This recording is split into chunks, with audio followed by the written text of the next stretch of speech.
That looks amazing. For dinner tonight, I'm making crispy roast pork belly with some baby roast vegetables and a hot rosemary honey dressing. Let's crack on. Pork belly. It's been out at room temperature for a couple of hours. First, we'll start off by scoring the pork belly skin, the crispy crackling. Put the pork belly into a colander, and we're going to pour boiling hot water over the skin. Set that aside. Let's chop the kumara, 1-inch pieces. Lovely baby beetroot here. Carrots of all different colours here. Olive oil, salt, and some cracked pepper. On goes the pork. Drizzle a tiny bit of oil over the pork and rub it in, and then salt is all it needs. So the pork belly and vegetables are going to go in at the same time, hour and a half. Now we're going to get on to the hot honey vinaigrette. Just give them that oomph.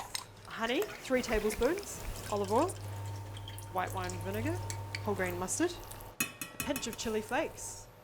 Finally, some rosemary.